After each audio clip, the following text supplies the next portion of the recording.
you talk about us empowering the youth, which we have to do, and us understanding what we need to invest in as a people. We've invested in the bling bling. We've been poisoned with that. I watched you in a prior interview speak about the dollar becoming weak and inflation coming.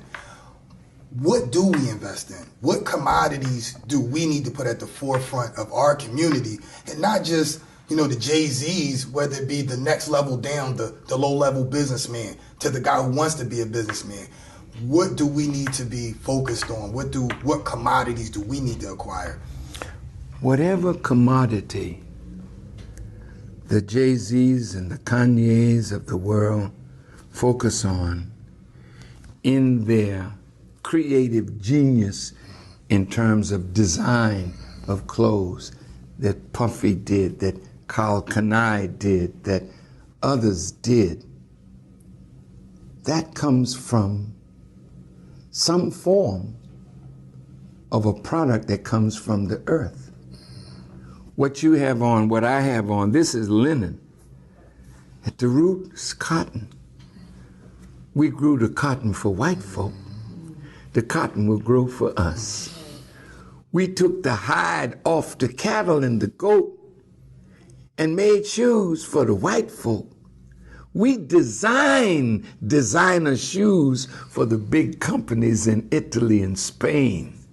See, the pocketbooks that we have, all of it made from something that comes from the earth. But when you ask the brother, how much earth do you own?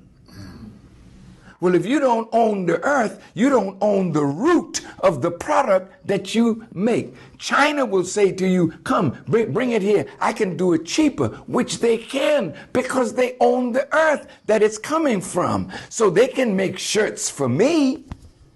If I want to be a shirt man, then I just take them my design. They make it, send it back to me. They make a profit and I make a profit, but I got to make it higher because I'm not the main man. I don't own the root. So Elijah Muhammad said, we got to go to the root. And the root is land. How much land do we own? Land, earth.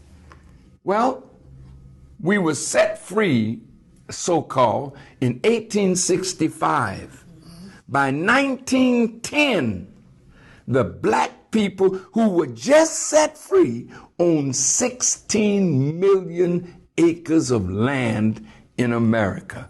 Then we built towns on the land that we own. We cut down the trees. We made homes. We were the people that built America for white people. But when freedom came, they didn't want us to be the only artisans, craftsmen, engineers. Go look at some of the slave accounts.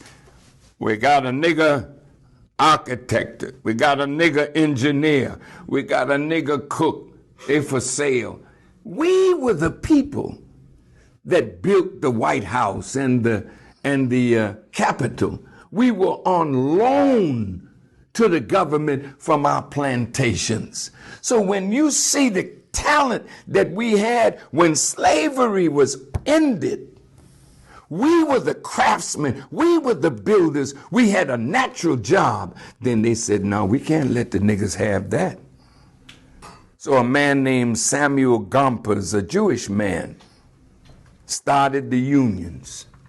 And they started bringing, with the Homestead Act, they brought all these whites from Eastern Europe who were craftsmen and whatnot. They saw the revolution in Haiti. And the French people in Louisiana got shook up because the blacks, they figured, might start rising up here. So they sold the Louisiana Purchase to America for $15 million. So here was all this land, but nobody to live on it. So America brought in all these Europeans, gave them millions of acres of land. And when we were supposedly set free, they offered us 40 acres and a mule. And they never gave us the mule or the 40 acres. That's why Dr. King was on his way to Washington to present a bill to America